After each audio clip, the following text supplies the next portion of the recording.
So our three panelists tonight are Jenna Brunt and Brennain Lloyd and Elysia Petrone. And I'm just going to say a few words about each of them. And then we're going to begin with them each making 10 minutes comments. Is it 10 minutes? A little presentation. A little presentation. And then there will be some directed questions by me to the panelists, and then we're going to open it up to the floor. And I think you all know that this is about the impact assessment for the Deep Geological Repository. I'm sure many of you are familiar and have been actively involved. We're going to learn a little bit more about the process and hopefully encourage more of you to get involved if you haven't already made comments. So Jenna Brunt is fairly new to Thunder Bay. I think she's been here 3 or 4 years now. She was born and raised in Sudbury and moved to Thunder Bay to attend the Boer-Alaskan Faculty of Law, where she completed her law degree. She's a staff lawyer with Legal Advocates for Nature's Defense, or for short, called LAND.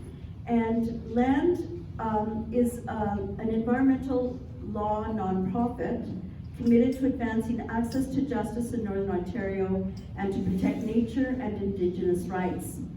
Jenna's work with LAND includes legal research, public education and advocacy, and particularly in the context of impact and environmental assessments related to nuclear waste management and mining development.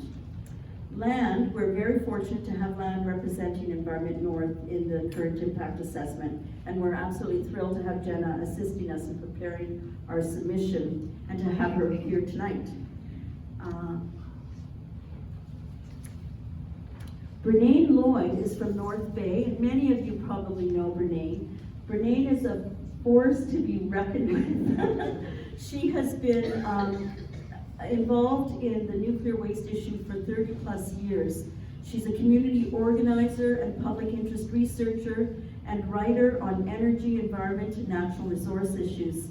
She's the project coordinator for Northwatch, and she has worked with environmental, peace, and women's organizations as a facilitator and adult educator, supporting public participation in environmental and natural resource decision-making and planning processes. In addition to Northwatch's extensive involvement in CNSC, that's the Canadian Nuclear Safety Commission, and the Impact Assessment Agency related to nuclear waste, Brennain has been essentially involved in supporting public engagement in the review of Canada's radioactive waste policy. She's a formidable leader in the Northern Ontario Alliance, We the Nuclear Free North, and we are so indebted to her work. It is amazing.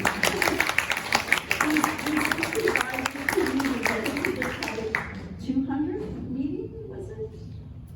Yep. Anyway, she facilitates those meetings, and it's no simple task. Yeah, so she's here tonight. We're very grateful to have her here, and she is actively engaged in the impact assessment. And then our final presenter is Elysia Petrone, and who Selena just walked in. How nice, and her little son. Elysia Petrone grew up in Thunder Bay and is of mixed Calabrian, Bavarian, and Anishinaabe descent. She graduated from LU Boer-Alaskan Faculty of Law in 2016. And previous to that, she completed her Master's of Environmental Studies, also at Lakehead. She's a committed environmentalist and has led several successful campaigns, including events to protest the proposed Energy East pipeline along the Nipigon River in northwestern Ontario, and calls for Lakehead and McMaster universities to divest from fossil fuels. Currently, Elysia is working for Kitchener, Maine, Kuzip, and Nunavik with the implementation of their family law. Elysia is a board member of Mining Watch Canada and a member of Niniibawtamin Anishinaabe Aki. We stand for the land, working closely in alliance with We the Nuclear Free North. And that is an Indigenous-led group dedicated to stopping the disposal of nuclear waste in Anishinaabe territory. So I will ask you all to take your positions. Is that? No, it's not happening like that. Okay, sorry. Come here then. So our first speaker is Jenna. Okay.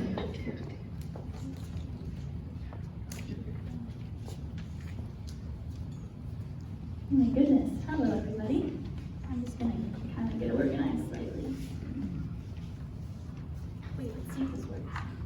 Oh, it does.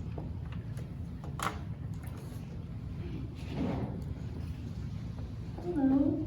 So, thank you so much for the introduction, Mary. There you are. I'm so grateful to be here. I've met some of you already, like Paul, Ed, and Tom, and I'm hoping to meet more of you guys afterwards.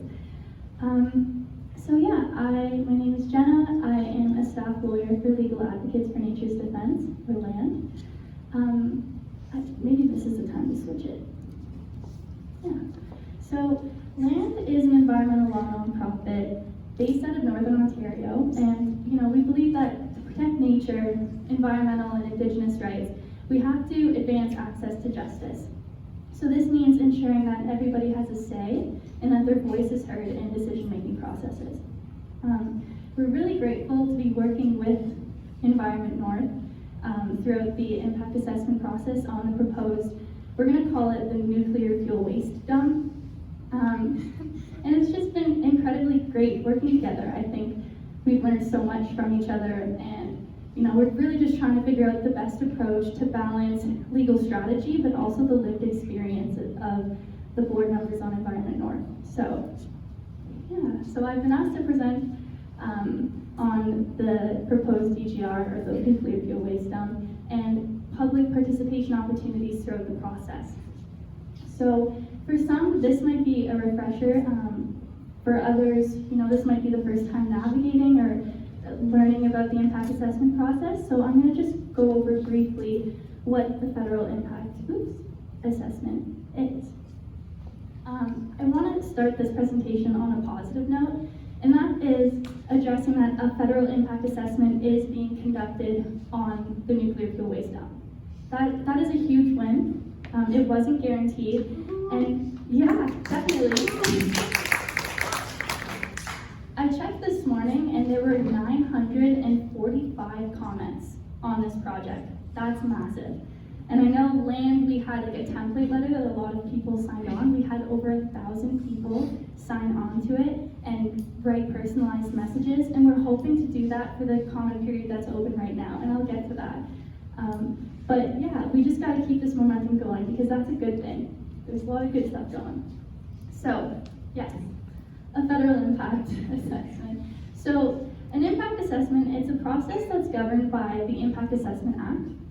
And essentially it's a multi-stage, there's 5 stages, process designed to identify potential effects of a proposed project and find ways to minimize or avoid the likely and significant adverse effects within federal jurisdiction. So key word federal, because we're going to be looking at Indigenous rights, migratory birds, fish and fish habitat, and those things.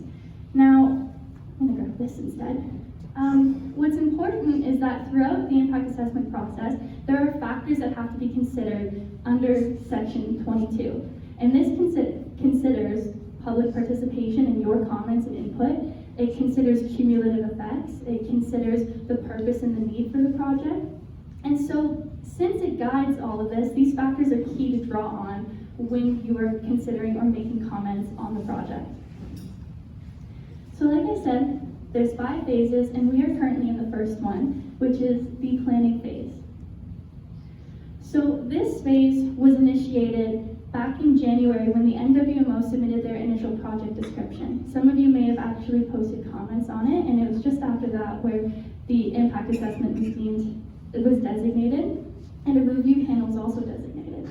So once the comments were submitted, the IAC, or the agency I'm going to call it, they read all of the comments and they drafted what's called a summary of issues.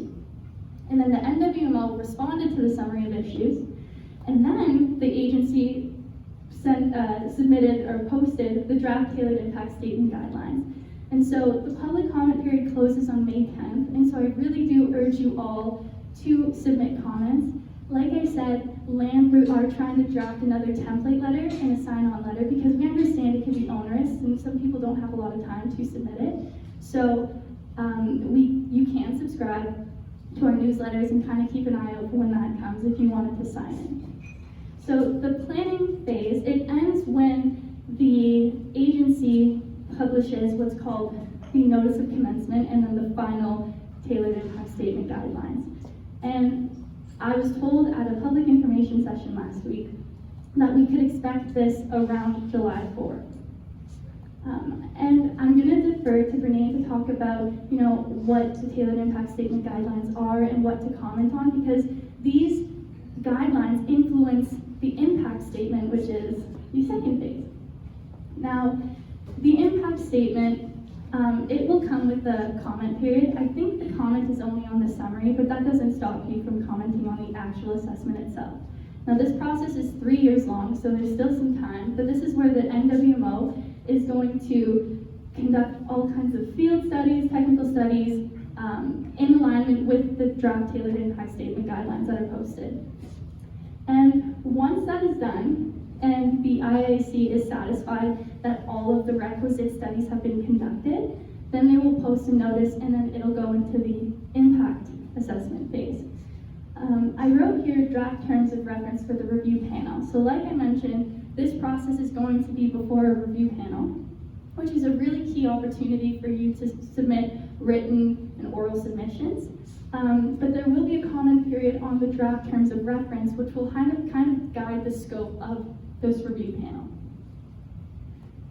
So this panel will have 3 members on it. One of them is going to be from CNSC, and then the other 2 are supposed to be unbiased third parties. Sorry? Appointed by who?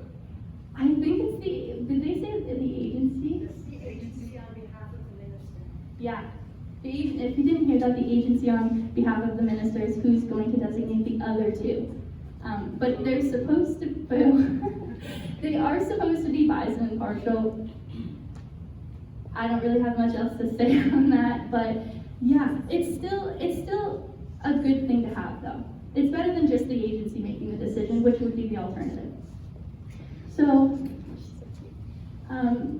because there is a review panel, draft public hearing procedure document is going to be submitted to help, govern the scope of these panel members and the review process, and there will be a possible comment period with that. And then there will be the public hearing, like I said, a key opportunity you can apply to present orally in front of them, or you can provide written submissions.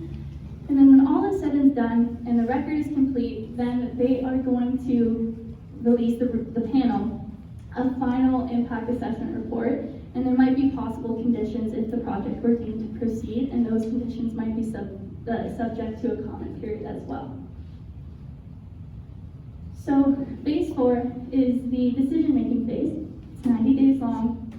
The decision will be made by the governor and council in this case, and the decision statement will be published. There's no opportunity to comment on this, but I wanted to highlight section 63 of the Impact Assessment Act, because these are called the public interest factors, and it takes into account Indigenous rights, section 35 rights. It takes into account Canada's commitments to climate. I believe climate commitments is what they call it, and Canada's commitment to, what is the word? Oopsie daisies.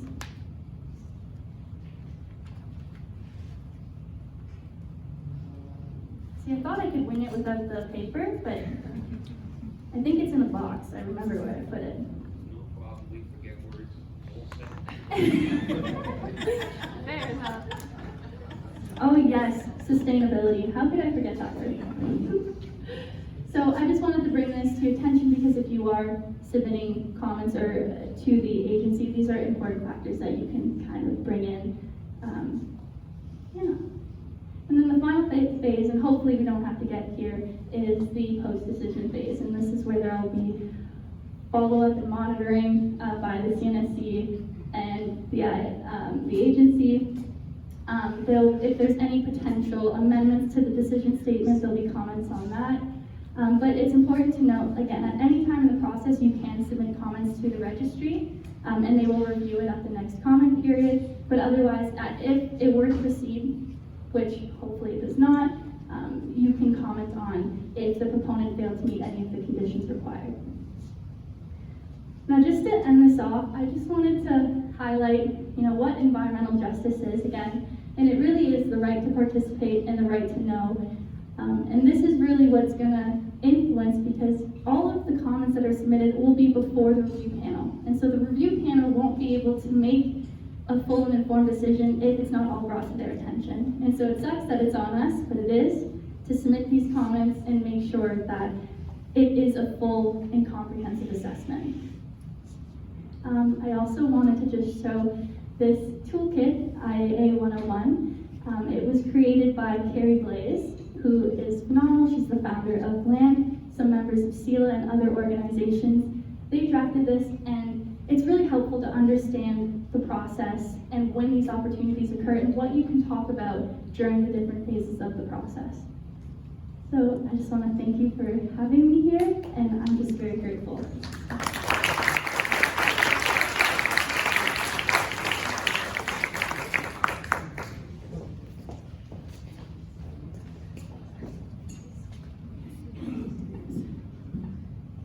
In the right place. So, and I have some illegible reminder notes to make points that I need to make. So, I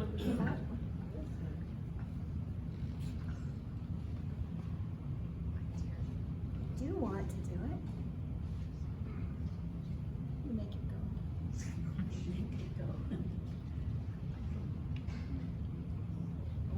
Oh, we can do the mouse. Yeah, the down button. That's a tiny little down button. So thanks, Jenna. She did all the heavy lifting. So on the Impact Assessment Act, so I can spend more time talking about why this particular impact assessment is important and what the issues are that we really need to pursue and press through this impact assessment process. So it is, as we've heard, about nuclear waste. So, and I think that I'm going to focus in on talking about the guidelines and the current comment period on the guidelines. But those comments need to come from where our concerns reside, and those concerns reside with this problem. We have to start with the problem statement and work out from there. And the problem is nuclear waste, that the industry has been generating high-level nuclear waste for decades, and now they want to bury it, and they want to bury it in northwestern Ontario. So that's our focus. It's hazardous, it's radioactive, it's toxic, and it will be into perpetuity. Its lethality outlasts our ability to conceive of time. So that's the problem. And the other part of the problem is that the nuclear industry organized themselves at the direction of the federal government through the Nuclear Fuel Waste Act passed in 2002. They organized themselves, the waste generators, as the Nuclear Waste Management Organization. And they have selected a site in northwestern Ontario, in the heart of Treaty 3 territory, the headwaters of the Wabigoon River system, the Turtle Rainy River watershed, the heart of Treaty 3, 28 First Nations, who had unanimously passed a resolution just weeks before NWMO announced that they had selected the Revel site. Chiefs in Assembly for Treaty Council number 3 passed a unanimous resolution saying they objected to the project, to the NWMO's presence in their territory, and yet the NWMO proceeded to select the site. Part of the context is where they wish to place the waste relative to where the waste is. So the waste now is located at the generating stations, at the nuclear generating stations. Over 90% of it was generated in Ontario by Ontario Hydro, now Ontario Power Generation. And about half is at Darlington and Pickering on Lake Ontario, and about half is at the Bruce Nuclear Generating Station on Lake Huron. And the other 10% is between the Pinawa, the nuclear lab at Pinawa in Manitoba, and they intend the private sector contracted operators of Canadian nuclear laboratories at Pinawa and Chalk River. They intend to actually start shipping that waste within the next year. Now, it's been within the next year for about 4 years now, but within the next year. So we don't have to wait 40 years for the Nuclear Waste Management Organization to start shipping high-level waste through our region. They intend to start within the next year or two to bring very small volumes from Pinawa to Chalk River. Then there's more at Chalk River, and then there's a smaller volume, small relative to the volumes produced by Ontario Power Generation at Gentilly in Quebec and Point Macrow. So it's about 1,700 kilometers from the Ontario generating stations to the Rebel site. It's 2,400 from Macrow. So those are tremendous distances. It's unprecedented. This volume of high-level waste transportation is unprecedented in Canada. And then there's the place where they're going to place it, where they intend to place it, and that's at the headwaters. And all that water, so we all share the risk. All of us across Northern Ontario and Central Ontario and Eastern Canada share the risk along the transportation route, like in Thunder Bay, and downstream from the site, so you can see that the red circle, maybe I do have a pointer, but you can see the red circle around the Rebel. Oh, there it is. A little green.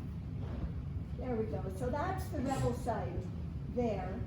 And so the assumption is the drill sites, there are 6 drill holes, and they're actually in the Wabigoon watershed.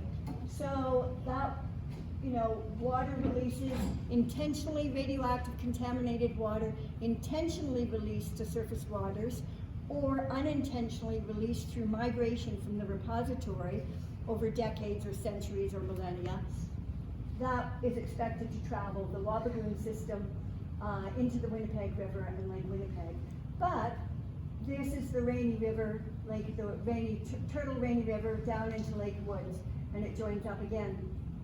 You can see where the divide between those two watersheds are. When you go down deep, when there's groundwater down deep, that groundwater, when it migrates out of that site, and there will be pressures for that water to migrate out of that site, it doesn't go straight up, it goes out. It goes out and up, and it's very hard to predict. So I think that we can't just say that the Wabigoon system is at risk. I think we have to say the Rainy Lake of the Woods system is at risk as well. So that's an important part of the context, is where this will go. And the immediate environment, the immediate neighbors in Melbourne Township, so Bork's Corner, Diamond, those people are an unorganized township with a local service board. They've been completely left out of the decision-making process. The other adjacent townships have very few residents, and they also have been left out. And the NWMO has dealt with Ignace, 45 kilometers away in a different watershed, as their willing host community. And Ignace has signed an agreement, signed a deal, not a good one, not even spell checked. But they are NWMO's willing host community. And then there's all of us along the transportation route. So 30,000 shipments at minimum for their current estimated volume is 30,000 shipments over 50 years.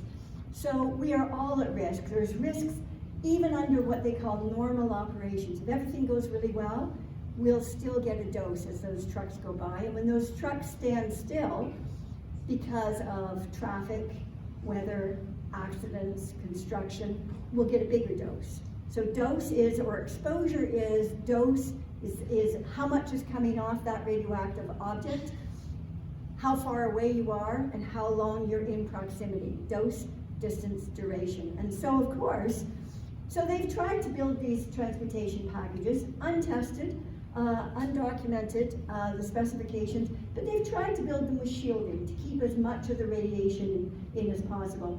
But even the NWMO acknowledges there'll still be releases, and so that's what we'll all share along the transportation route.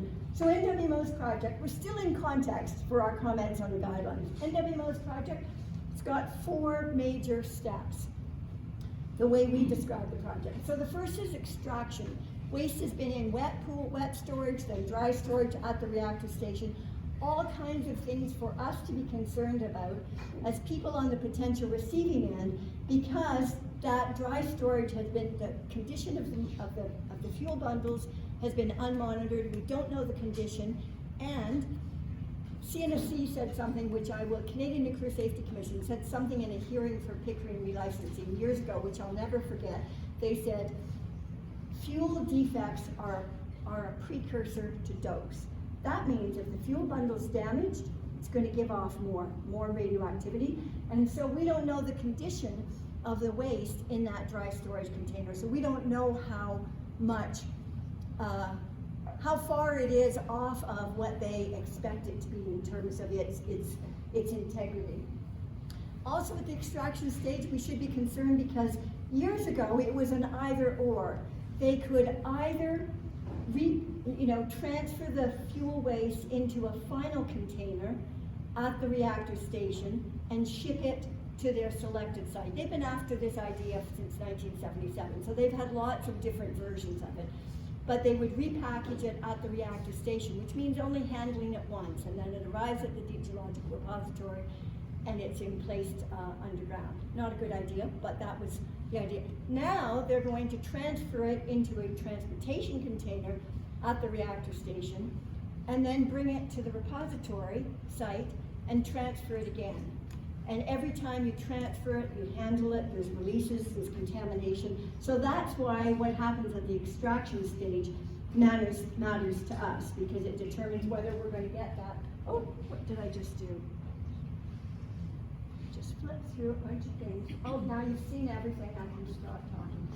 So transportation, we've already talked about it. So transportation, it's a risk under normal operations, and if there's accident conditions, an accident, and the container was going to be breached, much greater impact.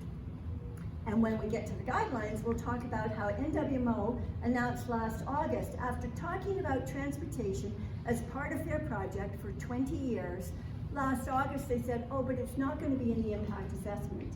No, it's not part of the project. So that's been a real focus so far in the first comment period. So transportation, big risks, all kinds of issues around lack of training for emergency response, lack of notification, and risk. It's risk on risk, and I keep hopping through. And then processing is the used fuel packaging plant. That's what they call it. It's processing, it's taking the waste out of that transportation container and getting it into the final container. Technically never been done in Canada. Nothing equivalent to it in Canada, expected to be highly contaminating, releases to air, releases to water, generating low and intermediate level waste, and risk to workers. That's what happens in the processing, the used fuel packaging plant. And then in placement, when they actually bury the waste, place the waste 500 to 1,000 meters down, 1,000 meters out a tunnel, 250 meters into a placement room, stack these two buffer boxes with a fuel container in each one, done robotically because it's too radioactive for workers to be present. And that will be done in the underground environment, and then they'll back out the tunnel, and they will eventually walk away. And there's all kinds of issues with their so-called multi-barrier process. There's, uncertainties with each one of those barriers, and we can expect that each of those barriers, they say it's defense in depth, each barrier will work, but if one doesn't work, then we've got the others. Well, we have reason to think that each of those barriers will fail over time. So here we are in the impact assessment. Jenna's done all the hard work of laying it all out. I'm just going to flag one or two issues at each step of the way. So we're here in planning. We went through the comment period on the initial project description. NWMO did an abysmal job, left out, I would say, most of the really important information about their project. We did a great job. Over 600 comments, 95% opposed or critical. Oh, I need to stay close. And now we're at the guideline stage, and we're going to talk more about that. The impact statement, NWMO has up to 3 years. The thing for us to watch here is that we know through an access to information request that they're going to be trading files with the Impact Assessment Agency and the Canadian Nuclear Safety Commission while they're developing it. And the issue for us there is the transparency of that process, and that we don't have a document done with 30 days notice or 6 months notice after they've been negotiating with the regulators for 3 years. That's the issue there. The impact assessment stage, the issue is to what degree are we going to get to test the evidence? Are we going to get to file information requests the way we did under the previous version of the Act? Are we going to get to question directly? They're presenting a case, we have to be able to test the evidence. Decision making, that will be a cabinet decision, and that's why in these 3 years while they're developing their impact statement, while we think we maybe don't need to be busy, we need to be absolutely busy, because cabinet is going to make a decision, and their decision, there's 3 parts to their decision, and the final part is if there are significant effects, and if those effects can't be mitigated, but if it's in the public interest to go ahead anyway, they can go ahead anyway. So we need to be asserting our public interest during this 3-year period.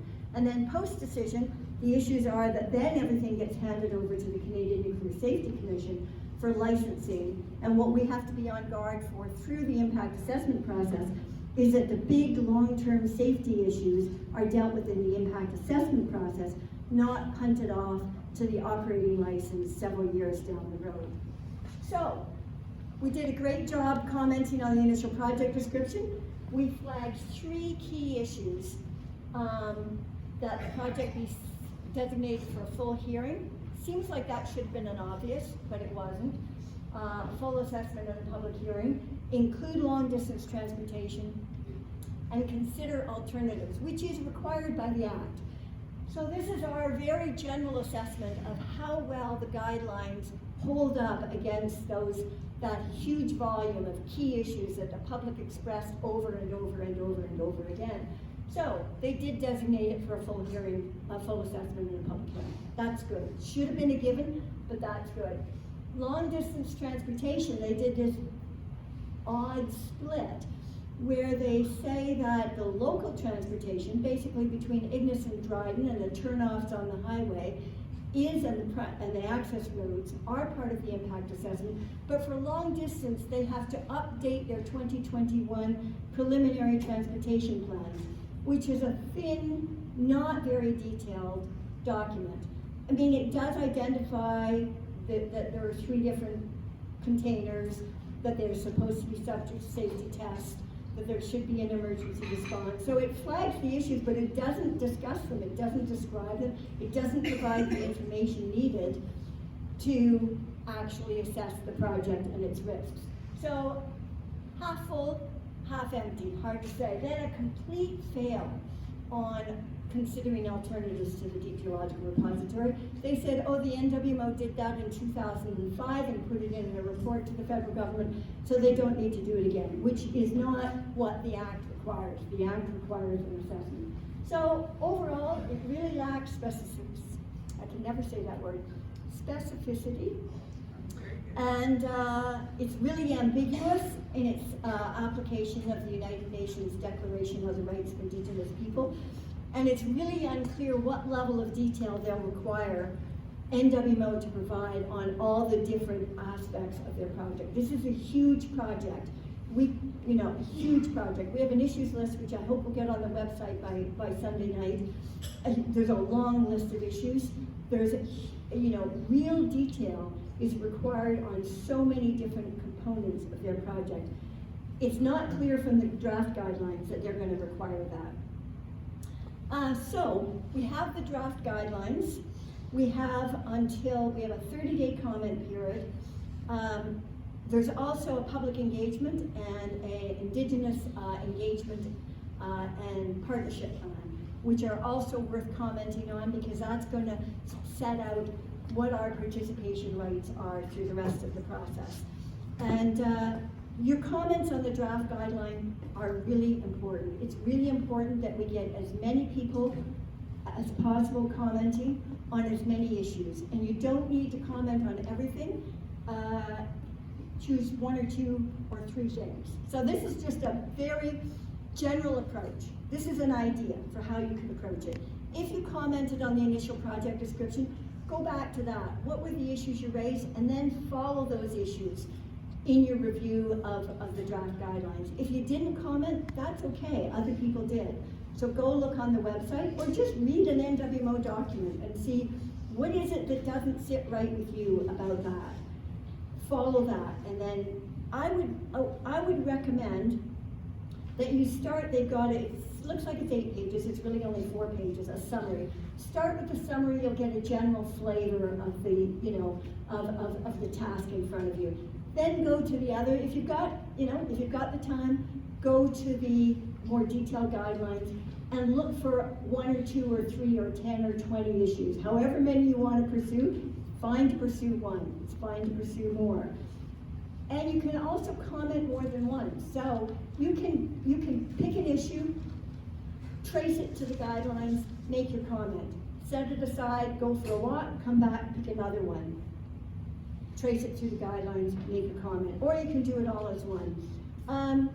But you need to comment on whether, if you go and look at the guidelines, the draft guidelines, you need to comment on whether or not they covered the issue, whether they provided enough detail and direction in the issue.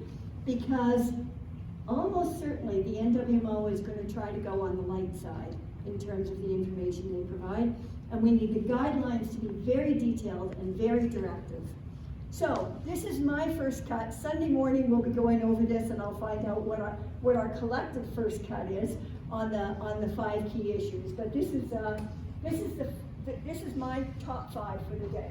So the 5 issues that we need to pursue in commenting on the draft guidelines. The first one is there needs to be a full description of the NWMO project, and we have to say that over and over again. Full description, full detail, full disclosure. Doesn't matter if it takes 8 feet of binders, full description.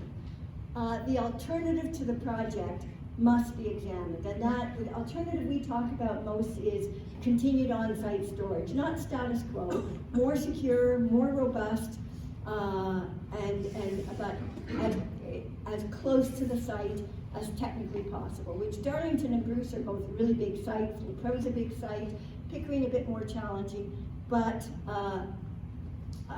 that alternative.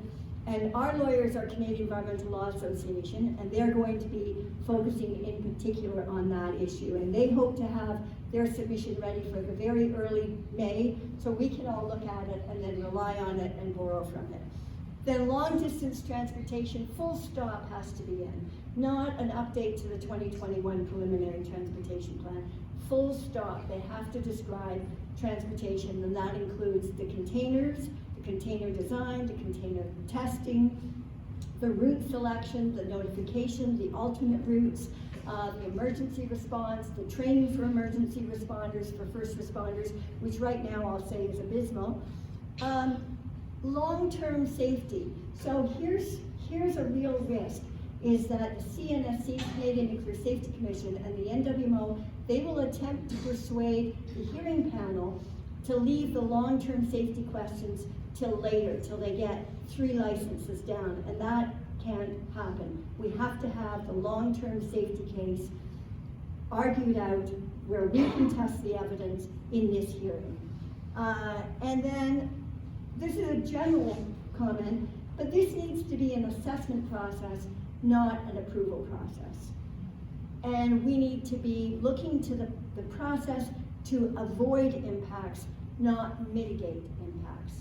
And those are 2 messages that we really need to deliver, because it has the feel of an approval process. And I'll say, you'll come to know that I don't have a high level of confidence in the process, but I believe we have to occupy every nook and cranny of the process, because if we don't, then we have less material to deal with, less material to work with, we're less persuasive politically, if we haven't occupied the process. So we need to make it work. It's flawed, we need to make it work. And part of the way we need to make it work is work the political channels throughout those 3, 4, 5 years we're in this assessment process, because ultimately it's a political decision. So, speak up, speak out, be part of the conversation. We're doing a workshop on Wednesday.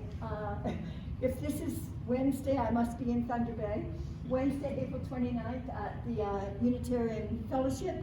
And we're also going to do a Zoom meeting on May 3rd, which will be very informal, very workshoppy. You can find on our website a link to the webinar we did at the beginning. The Zoom meeting is going to be very participatory, just a place to trade ideas, test your ideas, ask questions. We'll try to answer each other's questions and get ready for that final deadline. And that's our website, so you can find more information. And I may have spoken more than 10 minutes, and I apologize for that. Somebody needs discipline. So thank you.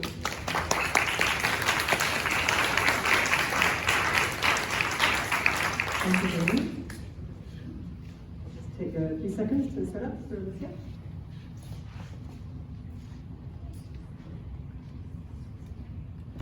While she's setting up, I'll just introduce myself again. Bojo ga kinawia, Moshe Kepanesi Kindigo, Magazito Dem, and Anki Waju and Donji. In Anishinaabe Mon, I said hello everybody and told my name. I said I am of the Eagle clan and I am from this place near Thunder Mountain.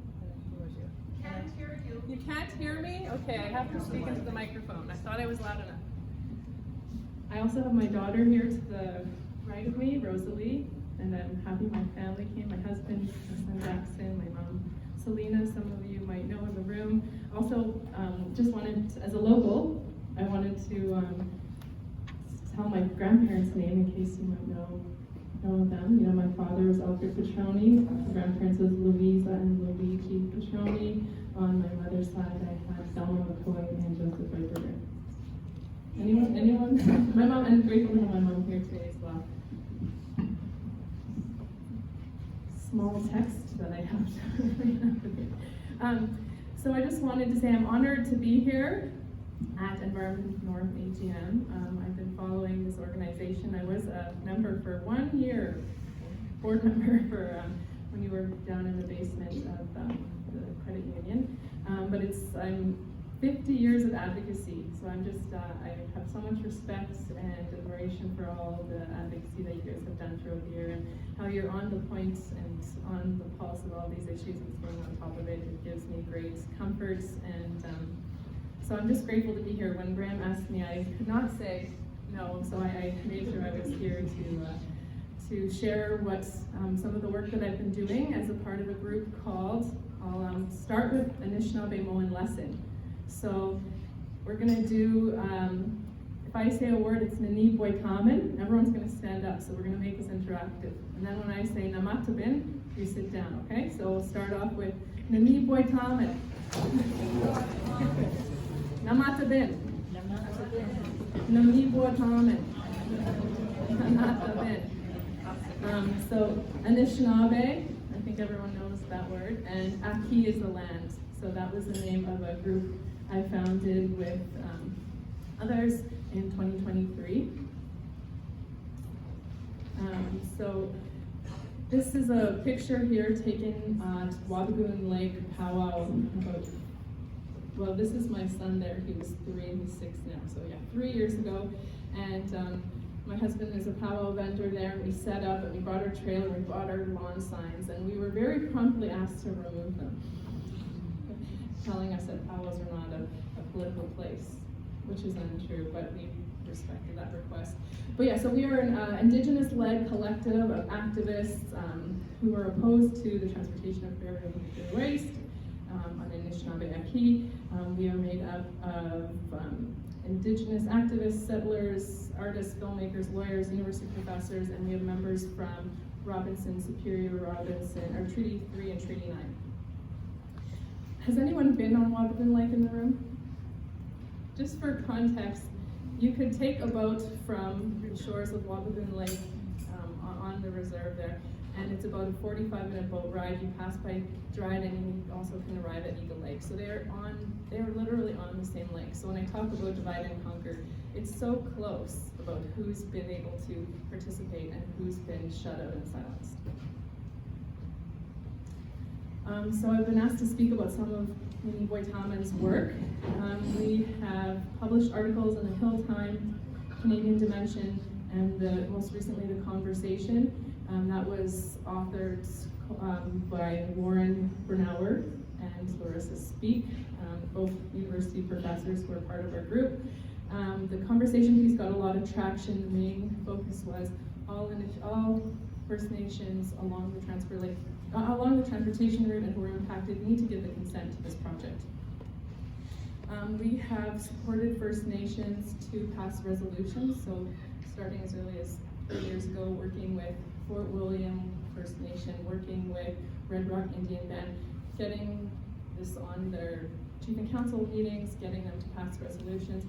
And the biggest event that we did was this past fall. It was a 2-day gathering at the law school, and it was pretty epic. We had Chief Covenants, we had Carrie Blaze, we had all these big advocates, and it was a great 2-day gathering where we were coalition building. There was youth from Kebawick First Nation.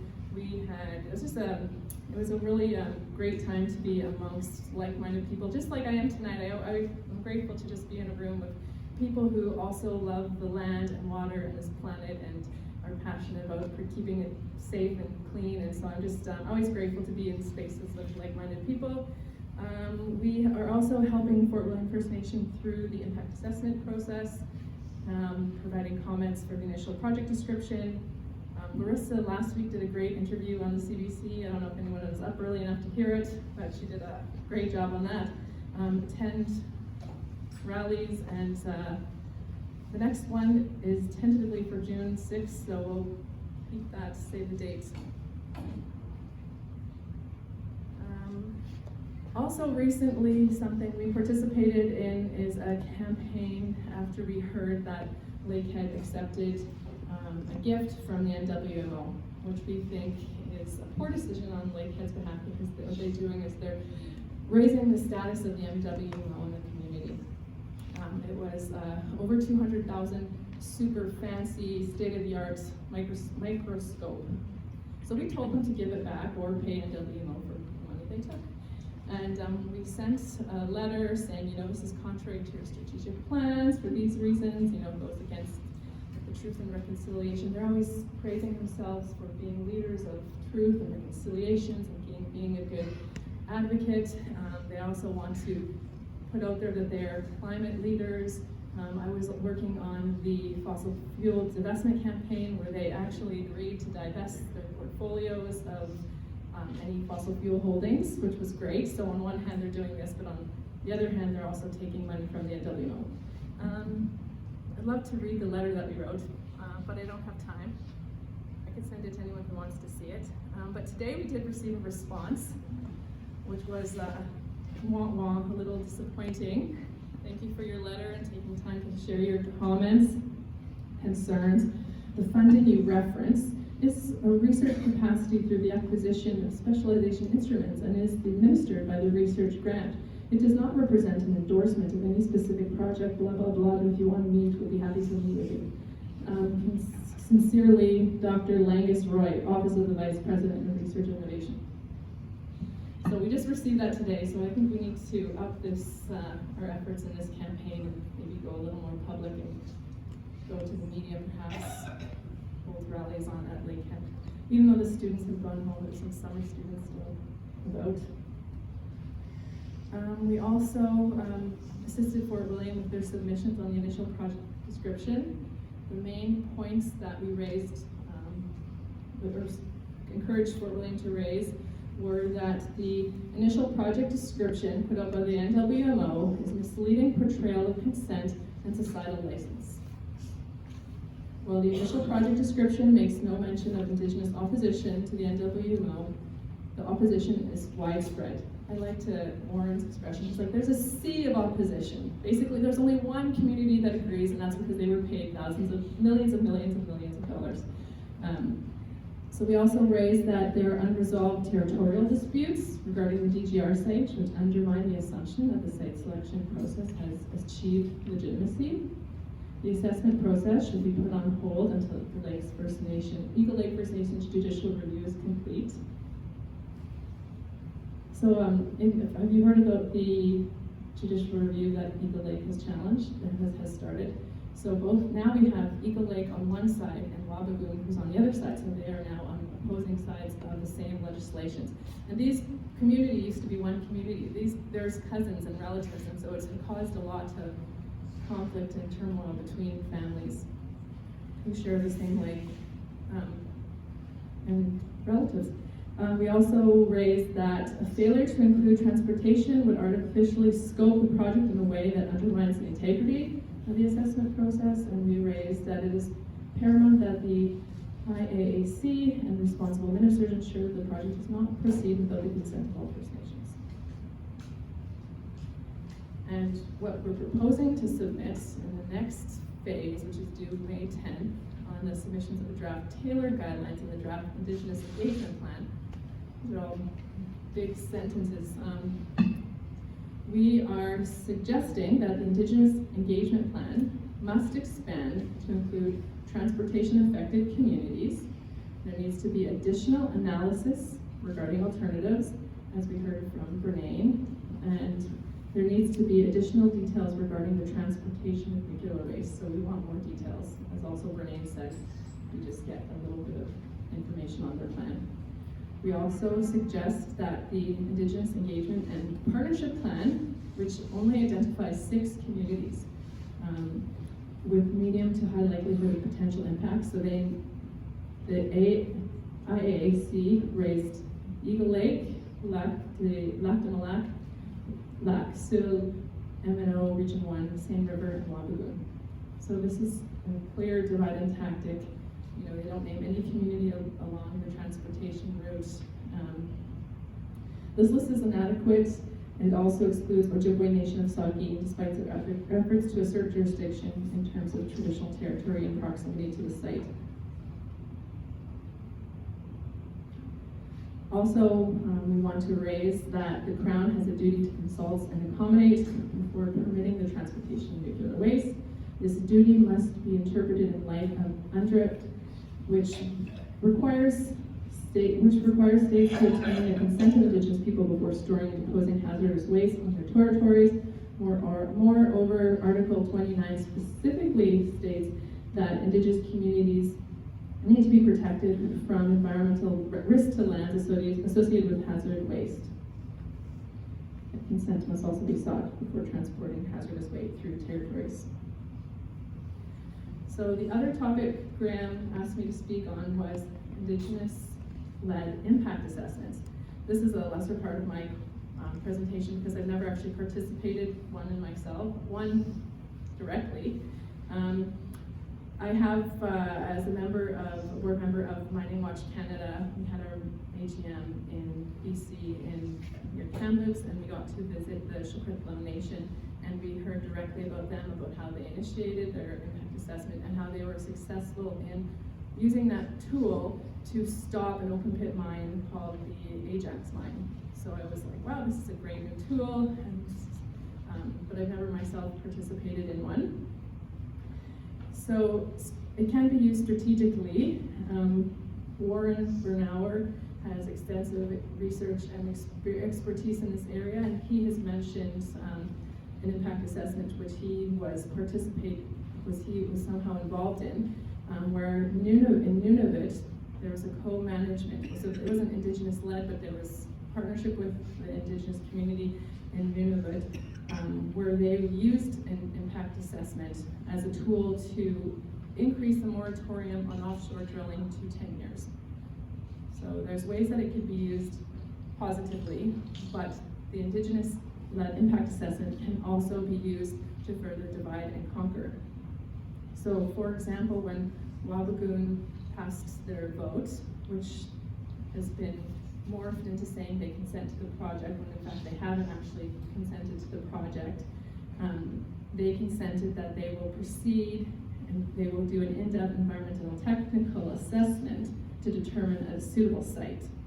So by Wabigoon getting to do this assessment, are they including Eagle Lake? Are they including other? So it further divides the communities, and it's, as a private, it would be, there'd be probably confidentiality. I actually tried to call the Wabigoon today, and it was a struggle to get through their phone system to speak to Donna Chief to say, oh, can you share any information about what processes have been done so far, or what stage are you at?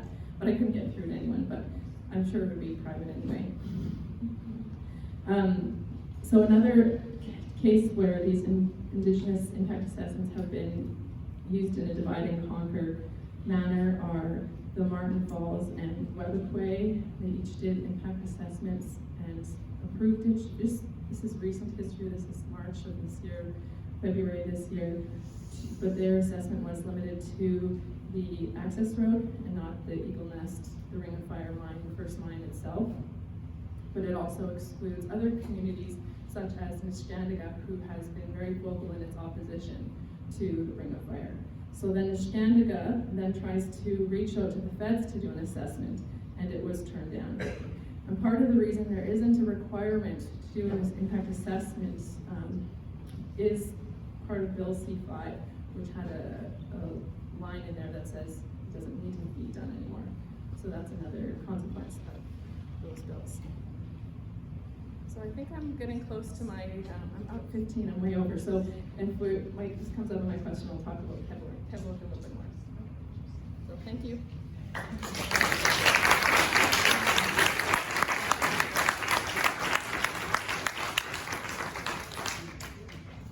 Did I put my children to sleep?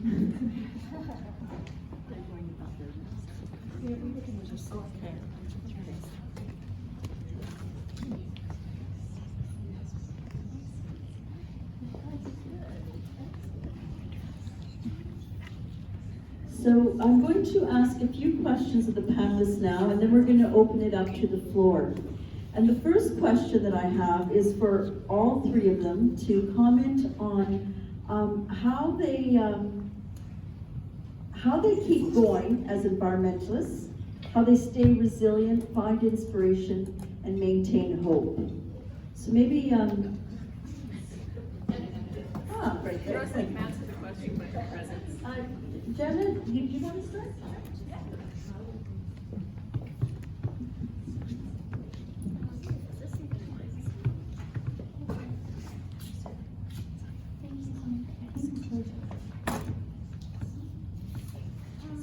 Yeah, okay, so yeah, keep going, stay resilient. I'm still very new to this.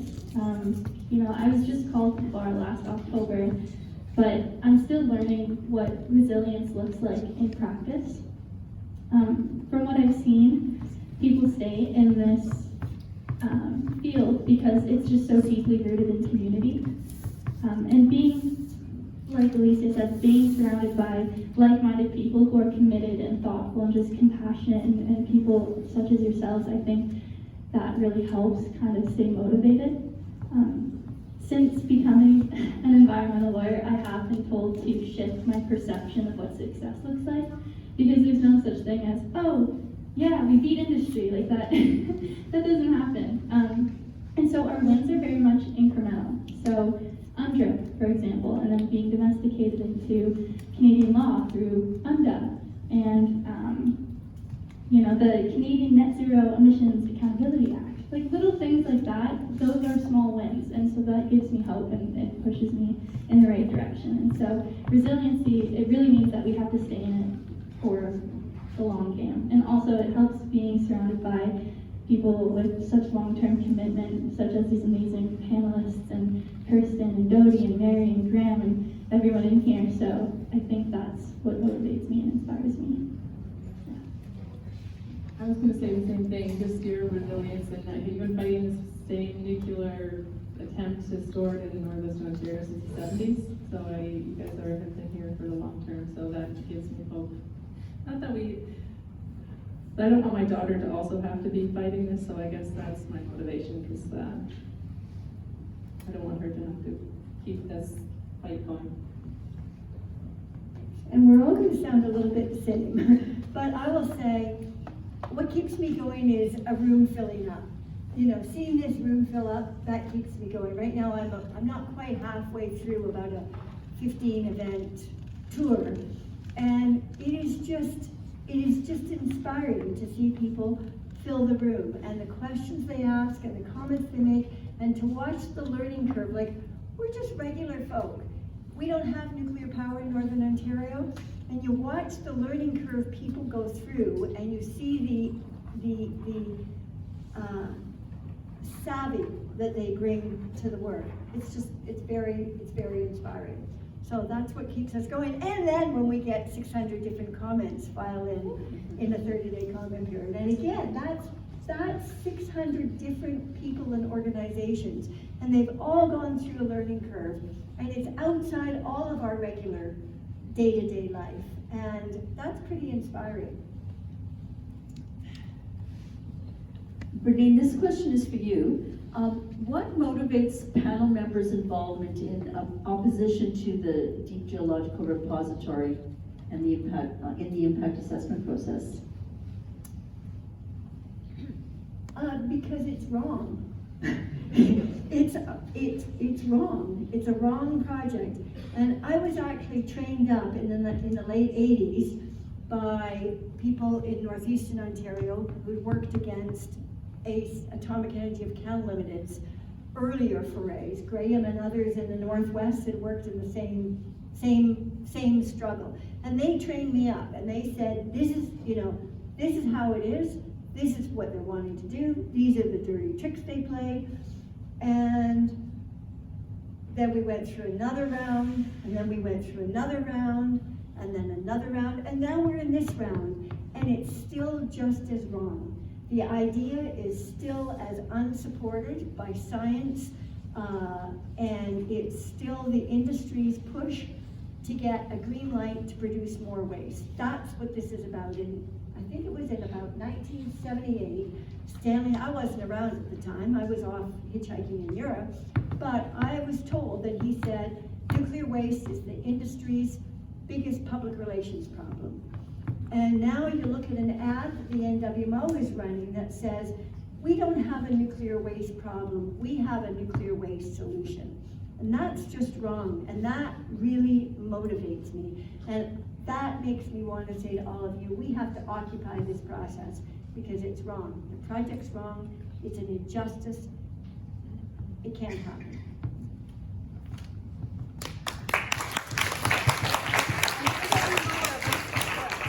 Well, there's that too. Jenna, how important is public participation in the environmental or impact assessment? If you could give us some examples of where public participation has made a difference. Yeah, so Brennain was right when she said like the Impact Assessment Act and the process is fundamentally flawed, but it is unfortunately our best tool to submit comments and get our voices out there. And so if it's done well and all of the issues are brought in front of the review panel, then hopefully we can get a decision that's in our favor. Now, I read about this mine project in BC where the mine, the assessment was conducted under the Impact Assessments Act's predecessor, and the review panel determined that the adverse effects on federal jurisdiction were so severe that they weren't going to allow the project to go forward. The company then decided to change their name and change their mandate, and they went back the next year, and this is in 2010, and if you're interested in it, it's Prosperity Gold Copper Mine Project. They went back the next year and they asked again if they could, get the impact assessment approval, and they didn't. So that gives us hope. They even went to court. They sought judicial review. They didn't win. Went to the Federal Court of Appeal. They didn't get it, and so that is a win and something that can give us hope when it comes to the proposed nuclear fuel dump. So, yeah.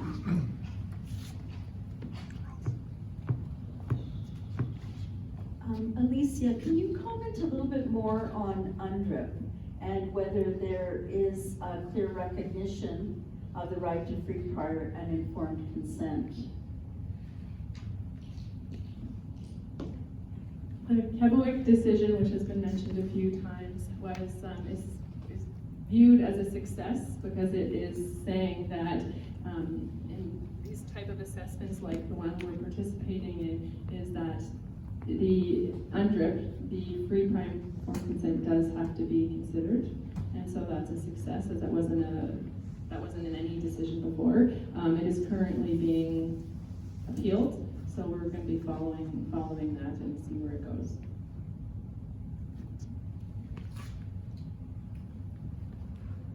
And Brennain, I have another question for you, which isn't on the sheet. So there's this principle of social acceptance to nuclear waste siting decisions. Can you comment on that and how that might play out in the impact assessment process? And whether there has been social acceptance? Right.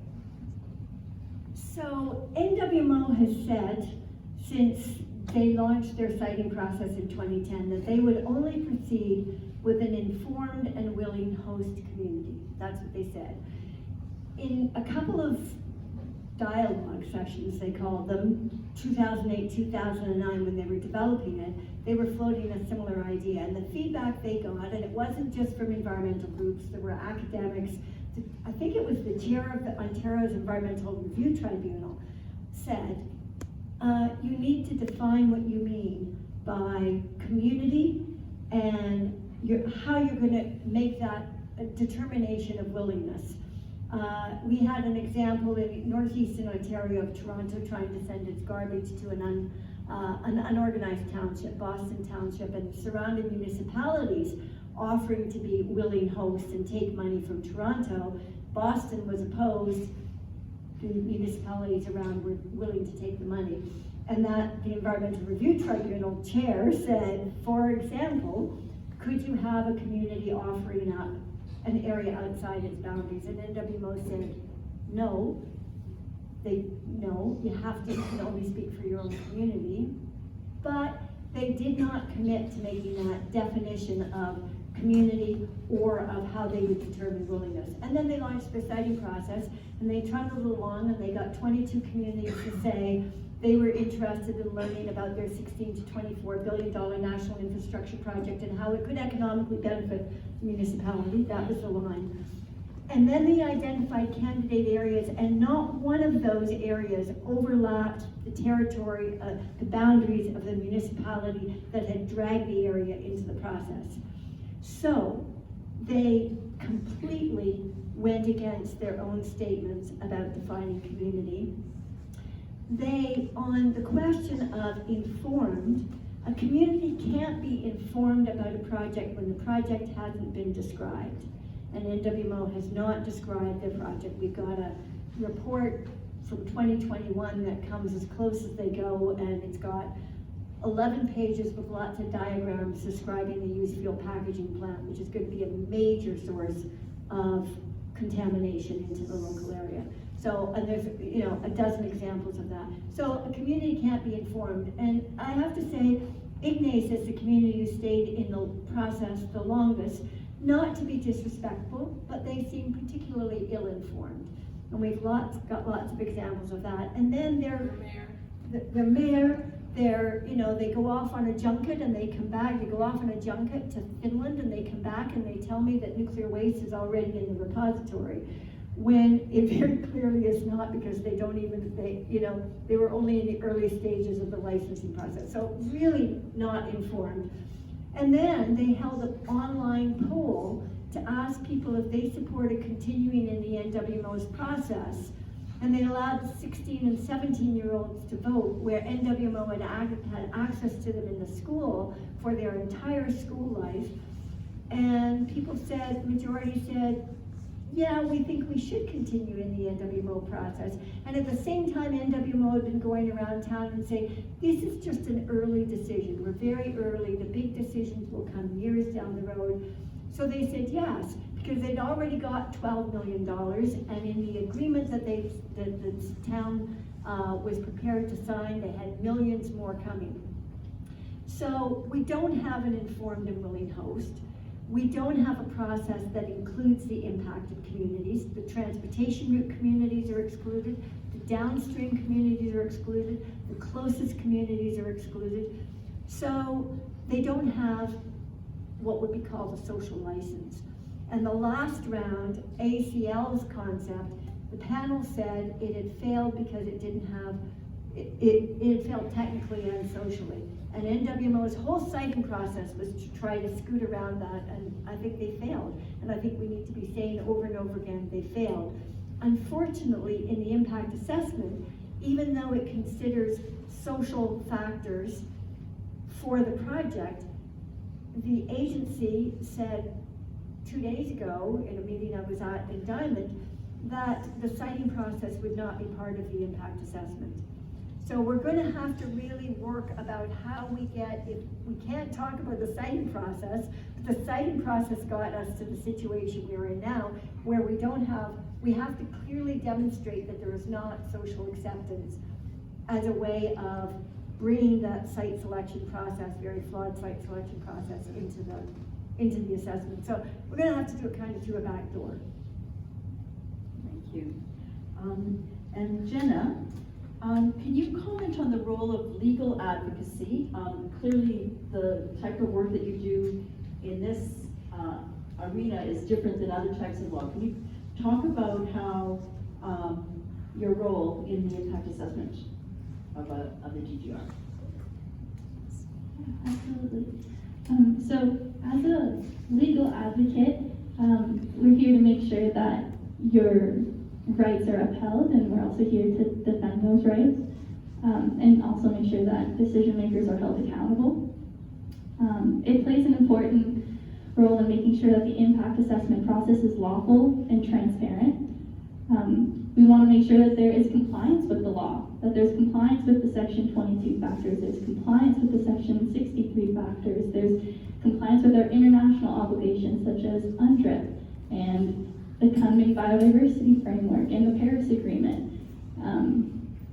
So yeah, like I think our role is just to identify those gaps, identify those issues, and really just dial in on them to make sure that they're adequately addressed to have a comprehensive and a full assessment process. Thanks, Jenna. And Elysia, and this question is first to you, but then I'm gonna open it up to others too, to comment on. How do we build a bigger anti-nuclear movement?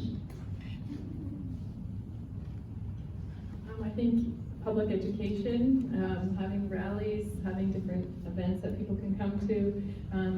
I always think you have to use a diversity of tactics, so looking for opportunities to intervene. So if there's going to be public, I was just thinking that the agency's doing they're doing these workshops, like we should get as many people as we can to that workshop and be out there with noisemakers and signs and trying to show that opposition to the workers, just so people are aware.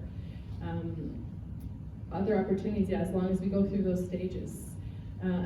Public education, I said, there needs to be direct action. Blockades. That's the same thing, other way of saying it. But yeah, I'm always wondering when is there going to be an opportunity to escalate with direct action? Where could that be? Because the trucks carrying nuclear waste aren't labeled on purpose, so it would be difficult to know when they start flowing, but we don't even want to get to that point. Is it going to be at the site? Where are we going to go? Different offices. There also has to be lobbying different government levels. There's just a lot of work to do, and we're here for it. But yeah, we do need to grow. The more numbers we have. Anybody else? Do you have any comments on that question? So, much like Elysia, I think we need to engage people, but we need to be doing a variety of things, a diversity of things, because not everybody wants to stand in front of the truck, and not everybody wants to write a letter. But all of us need to do something. I think is it Margaret Mead? It's not for the citizen to do everything, but to do something. And so we need to have a diversity of things. So whatever it is that you're ready to do, it's part of the it's part of the struggle. It's part of the campaign. It's part of the movement. And I think that we need to constantly be looking for actions that people can take. When you take an action, you own the issue more than when you haven't taken an action. And we need to be building now, because there's more and more and more we need to do. So I think about something that you want to do, and do it. Coming out tonight, that's doing something. So you guys are already doing it, but think about, and I sometimes think Wendy and I are always chatting about what our social media campaigns are gonna do. And I think we need to have an action a day, for 10 days, an action a day. Things so that we're doing things. We just need to do it. Jenna, do you have a comment? Thanks. I think just generally, just continue spreading the word, continue accessing local news sources and getting that out there. I find just building communities and connecting with one another is probably hopefully really important with Indigenous voices at the forefront. But otherwise, yeah, I think you guys covered it. So now we'll open it up to the floor. This gentleman over here. Thank you. Related to that last, the last comments that were made, when nuclear waste management was in town, the media was there, it was on TV, there was public knowledge about what was happening. They're not here. Wondering why they aren't here? Why the media isn't here?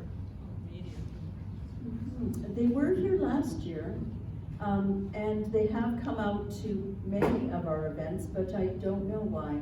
They were sent press, twice, we sent out press releases, and maybe they're feeling saturated with the topic because there have been a number of events in the last week.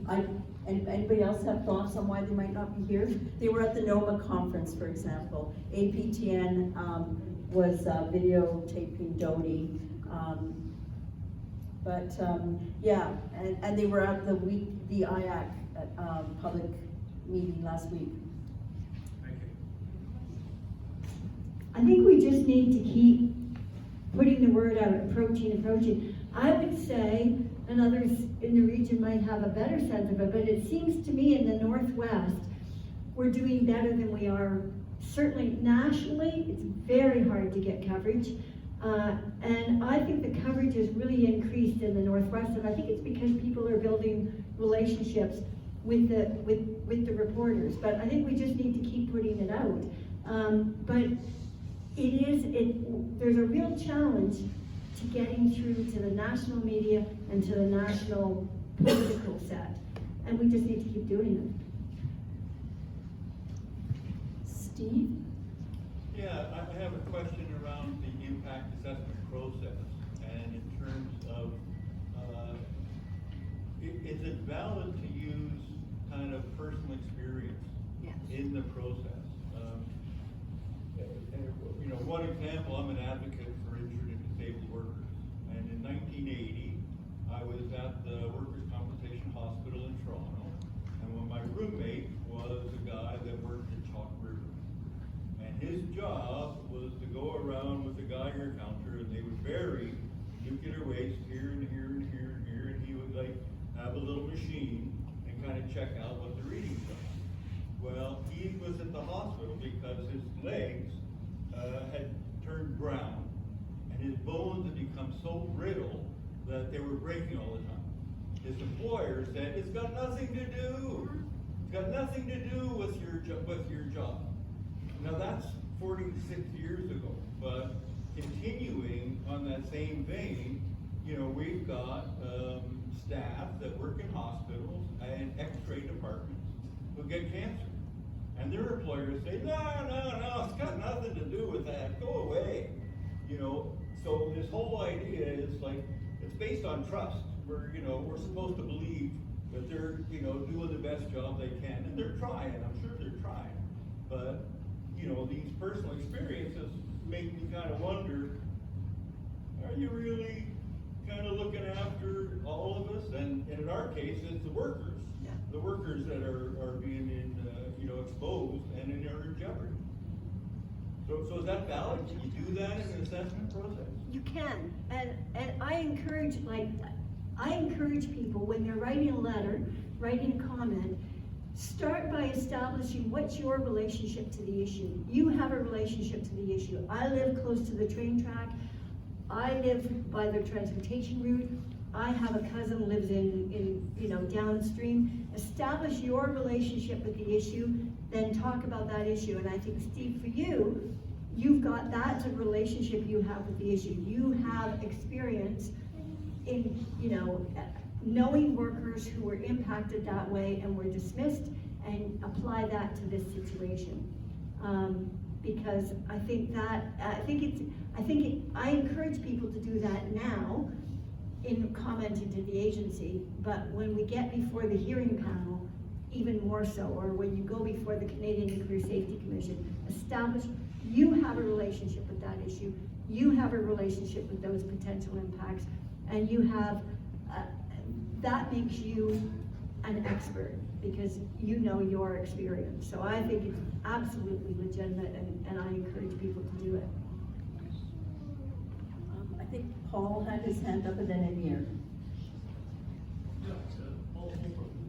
Just three things. First of all, Jenna, thanks for helping put that sign up. I was busy fighting a minor hockey player in Sudbury.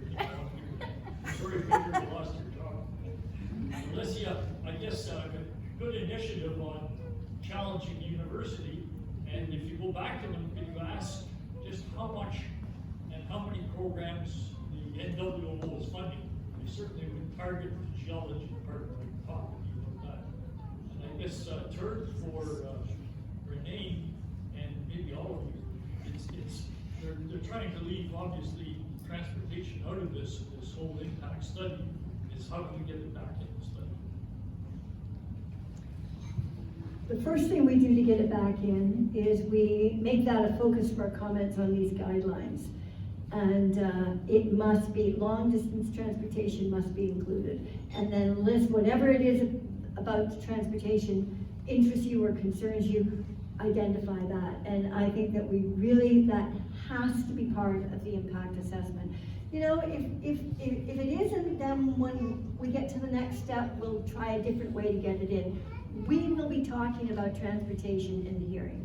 It will be helpful if the NWMO has to present their evidence so that we can test it. That's a real value in the impact assessment process, is that they have to put their information out so we can test it. And we want their information that they're spinning these stories about the safety of the transportation. So you just got to insist on it. We've all got to insist that that has to be part of the impact assessment. And then we'll take it from there. I was just gonna add, if they do totally leave it out, that does potentially lead to legal avenues to challenge that decision.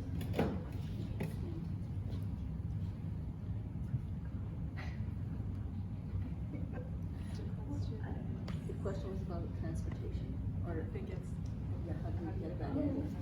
Oh, yeah, Brennain said to mention that it being incidental to the project. It's true. It needs to be, it's, I don't know what definition it is, but it needs to be included. By the wording in the legislation, it doesn't make any sense that it isn't. So they're just really trying to avoid that. Yeah, absolutely. And project splitting is not allowed. It's an inherent component of the project. Yeah, absolutely.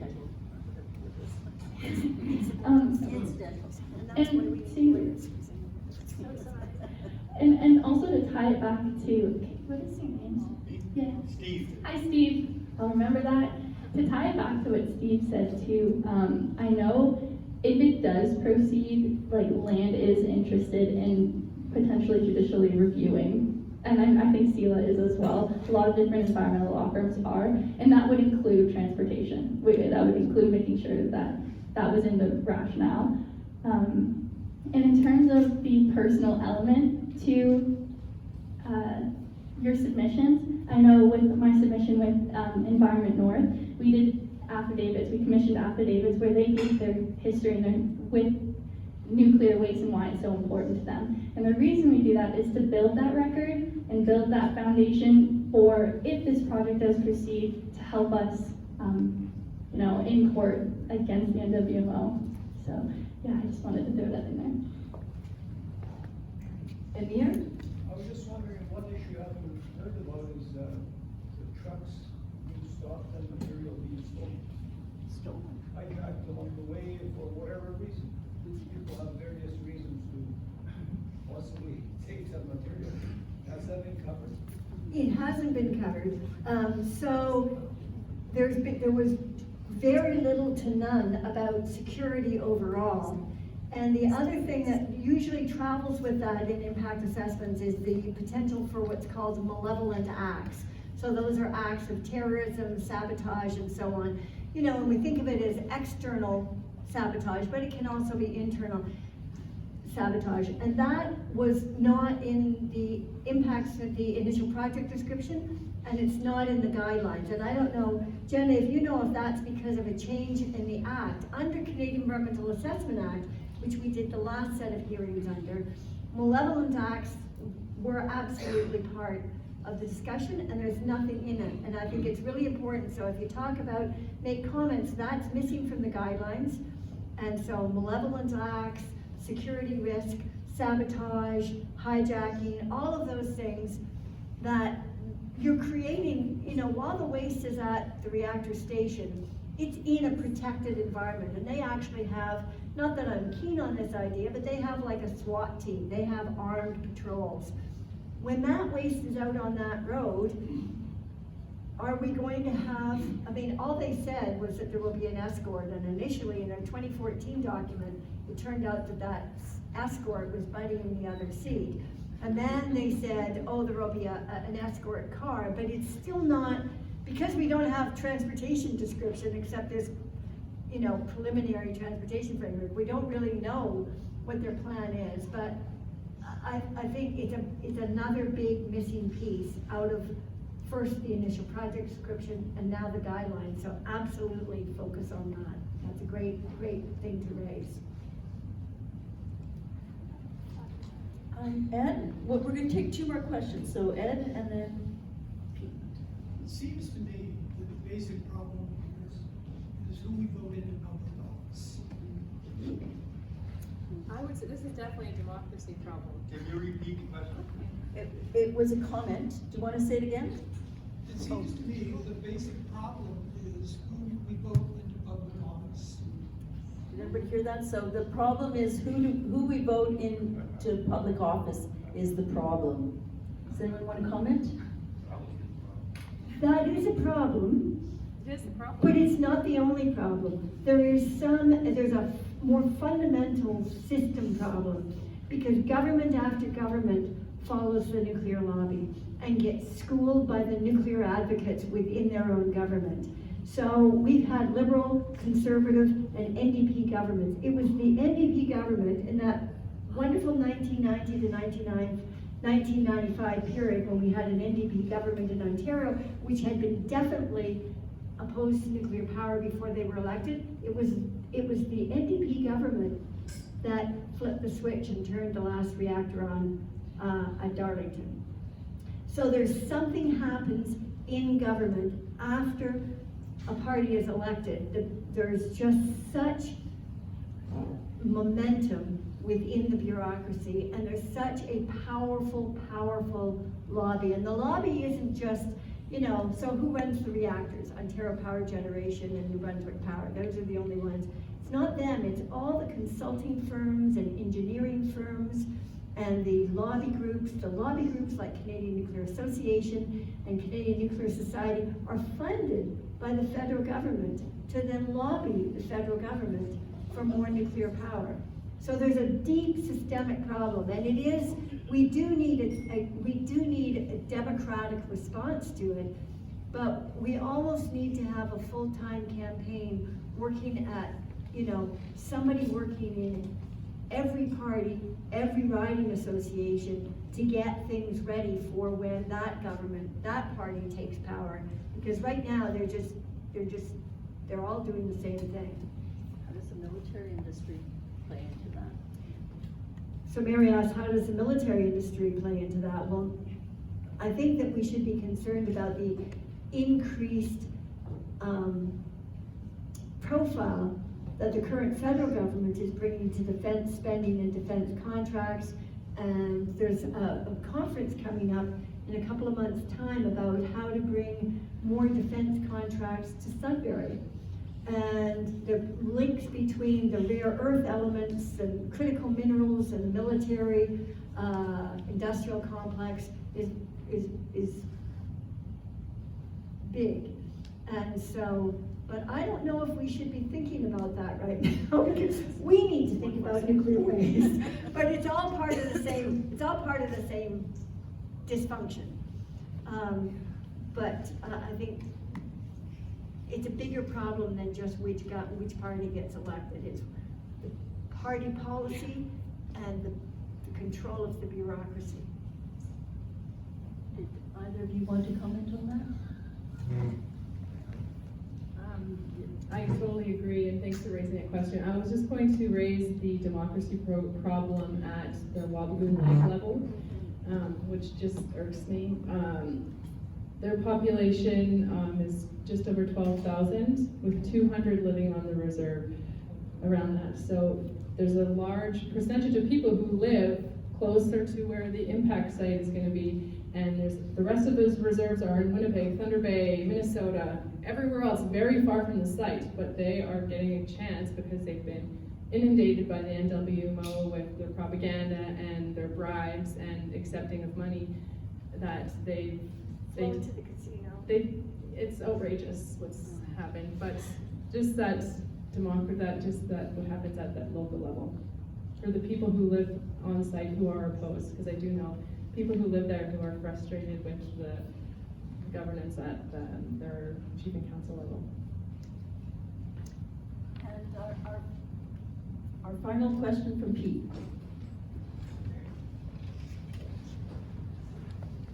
I'll stand back here so that there aren't people behind me who can't hear.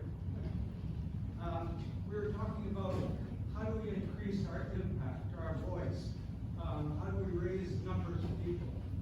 And an issue that occurs to me is that the mean age of this room is probably 70 years old. And maybe I'm being a little generous.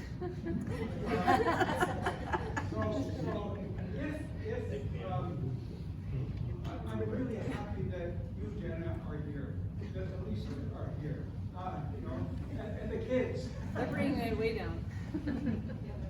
But there's a sensitive point here, which the media might pick up on, I think, is the university and the gift that was granted to them. I think the media would pick up on that if we raised the voice loudly and clearly. Because 40 years ago, when I was involved with the nuclear waste issue, the Geologists Association of Canada spoke out against the idea that at that time Ontario Hydro and AECL were promoting. It was virtually the same thing, but they spoke out and they said, no, the rock formations in Northwest Ontario were not suitable and were not safe and would not contain nuclear waste. Well, somehow it's changed. They've been absolutely silent. And one of the geologist professors here in Thunder Bay, Roger Mitchell, was quite outspoken. He doesn't, I contacted him myself about 3 years ago when this issue came up again and asked him to speak out. And he refused. And now that they're getting gifts from, the nuclear industry, I think it's a very sensitive point if we could raise it. And if we tap into the young folks in the geological programs or the environmental programs, we might get a body of people, Anyway, my thoughts for the night. Take over the president.